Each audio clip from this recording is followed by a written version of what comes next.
வணக்கம் நண்பர்களே, nature exodus சார்பாக உங்களை அன்போடு கூட வரவேற்கிறோம். இதுவும் ஒரு மிகச்சிறந்த ஒரு வரலாற்று சிறப்புமிக்க இந்த மலையைத்தான் நாம் பார்வையிட வந்திருக்கிறோம். இந்த மலை திண்டுக்கல் மாவட்டத்தில் உள்ள கன்னிவாடி பகுதியில் இருக்கிற ஒரு சித்தர்கள் சமஸ்தானம் என்று சொல்லக்கூடிய இந்த மலைதான். இந்த மலையின் அப்படி என்ன சுவாரஸ்யம் என்றால், சித்தர்கள் வாழ்ந்து தியானம் பண்ணக்கூடியதாக இருந்ததாக சொல்லப்படுகிற இந்த இடம், இந்த இடத்தில்தான் நவபாசன சிலையே உருவாக்கப்பட்டது என்றும் இந்த இடம் மிக தெளிவாக காட்டுகிறது நண்பர்களே. இப்ப நம்ம உள்ள சென்றுதான் நாம் பார்க்க போகிறோம். 18 சித்தர்களில் ஒருவரான போகர் தான் இந்த நவபாசன சிலையை உருவாகம் செய்ததாக இந்த இடத்தில் உள்ள வரலாறு சொல்லுகிறது நண்பர்களே. நாம் இப்ப அந்த அடிவாரத்தின் உள்ளே தான் நாம் போக போகிறோம். இந்த மலைக்கு நால்வர் மலை என்றும் அரிகேச மலை என்றும் பெயர் பெறுகிறது. அதாவது போகருடைய சீடர்களான மெய்கண்ட சித்தர் குகை, குண்டலி சித்தர் குகை, வாளையானந்தா சித்தர் குகை மற்றும் முத்தானந்தா சித்தர் குகை ஆகிய குகைகள் உள்ளது நண்பர்களே. இப்போது பார்க்கிற இந்த பகுதிதான் அகஸ்தியராகிய சித்தர் வேதிகை ஊற்று உள்ள இடமாக இந்த இடம் சொல்லப்படுகிறது நண்பர்களே. இந்த ஊற்றின் மகிமை என்னவென்றால், இந்த வேதிகை ஊற்று பல மூலிகை நீரால் நிரப்பப்பட்டதும், இதிலிருந்து மேலிருந்து வரக்கூடிய எல்லா நீருமே இதில்தான் சேகரிக்கப்படுகிறது என்றும் வற்றாத ஒரு ஜீவ ஊற்றாக இது காணப்படுகிறது நண்பர்களே. இந்த இடத்திற்கு பிரவேசிப்பவர்கள் எக்காரணம் கொண்டும் மொபைல் போனில் வீடியோவோ கேமராவோ எடுக்கக்கூடாது நண்பர்களே. முறைப்படியாக நீங்கள் அனுமதி பெற்றுத்தான் இந்த காரியத்தை நீங்கள் செய்ய வேண்டும். நாங்களும் முறைப்படி அனுமதி வாங்கித்தான் இந்த வீடியோக்களை உங்களுக்கு நாங்கள் சமர்ப்பிக்கிறோம். தொடர்ந்து எந்தவித அசுத்தங்கள் செய்யக்கூடாது. ரொம்பவே கவனத்துடன் இருக்க வேண்டும் நண்பர்களே.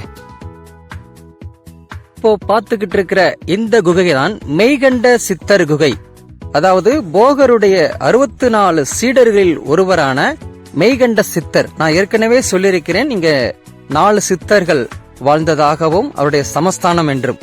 இதுதான் அந்த மெய்கண்ட சித்தர் குகை. இந்த குகையில்தான் போகர் என்ன பண்ணிருக்காருன்னா நவபாசன சிலையை உருவாக்கியிருக்காரு. அது சாதாரண விஷயம் அல்ல, பலாயிரம் மூலிகைகள் கொண்ட ஒரு நவபாசன சிலை நண்பர்களே. அது செய்யப்பட்டு திண்டுக்கல் மாவட்டத்தில் பழனியில் உள்ள அந்த பழனி மலையில் தான் இருக்கிறது. நாம் எல்லாருக்கும் தெரிந்தது ஒன்று. மெய்கண்ட சித்தர் அந்த முகப்பில் இருந்து பாத்தீங்கன்னா அந்த குகையோட நீள் தோற்றம் தெரியும். இதை உள்ளே செல்வதற்கு யாருக்கும் அனுமதி கிடையாது நண்பர்களே. வெளியிருந்துதான் நீங்கள் பார்க்க முடியும்.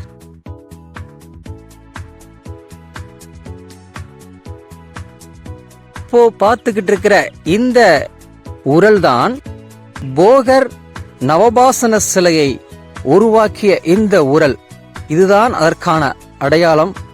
பல நூற்றாண்டுகளாக பாதுகாக்கப்படுகிற இந்த உரல் நண்பர்களே.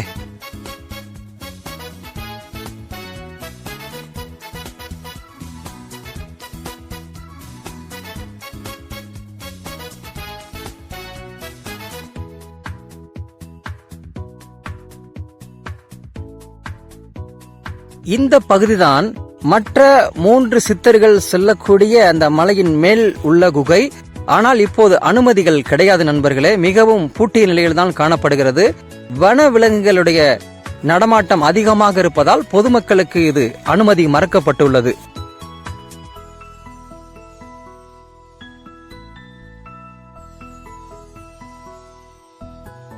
இந்த பகுதிதான் அந்த மலையின் பக்கவாட்டில் ஒரு துவாரம் ஒன்று காணப்படுகிறது நண்பர்களே. இந்த துவாரத்தின் வழியாகத்தான் சித்தர்கள் இன்றும் வெவ்வேறு வடிவங்களில் உருவங்களில் வருவதாகவும், அதாவது தவளை, வண்டு போன்ற உருவங்களில் வருவதாக சொல்லப்படுகிறதான அந்த இடம் நண்பர்களே. இங்கு வைக்கப்பட்ட இந்த சிலைகள் தான் நீங்க பாக்குறீங்க.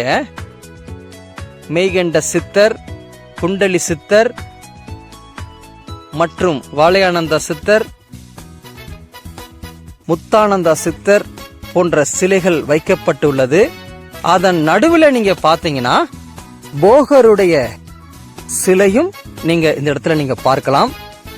மிகவும் பிரசித்தி பெற்ற இந்த இடம் சித்தர்களுடைய சமஸ்தானமாகவே இன்றும் விளங்குகிறது. இந்த புண்ணிய ஸ்தலம் நடுவில் நீங்க பாத்தீங்கன்னா போகருடைய சிலை காணப்படுகிறது. நண்பர்களே, நீங்க அழகாக நீங்க பார்க்கலாம். இது சாதாரணமாக வீடியோ எடுக்க முடியாது. நான் மீண்டுமாக நான் சொல்லுகிறேன், உங்களுக்கு அனுமதி முறைப்படி பெற வேண்டும்.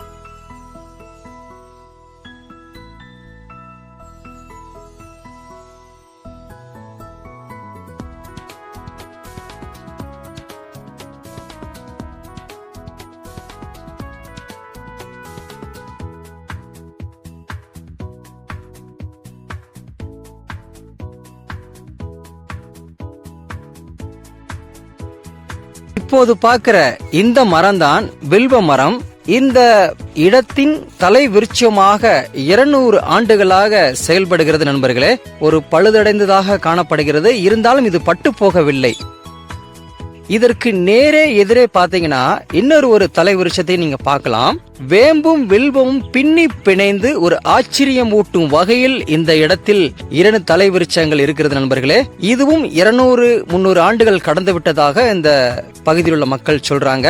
இந்த ஸ்தலத்திற்கு காலை 9 மணி முதல் மாலை 5 மணி வரை நீங்கள் பார்த்து செல்லலாம். எப்போதும் கண்காணிப்பு கேமராவில் பதிவாகிக் கொண்டிருக்கும். நண்பர்களே, மிகுந்த கவனத்துடன் செயல்பட வேண்டும். திண்டுக்கல் மாவட்டத்தில் உள்ள அறநிலைத்துறை இதை சிறப்பாக பாதுகாத்து வருகிறார்கள். நன்றி நண்பர்களே. மீண்டுமாக இன்னொரு புதிய நிகழ்ச்சியில் சந்திக்கலாம்.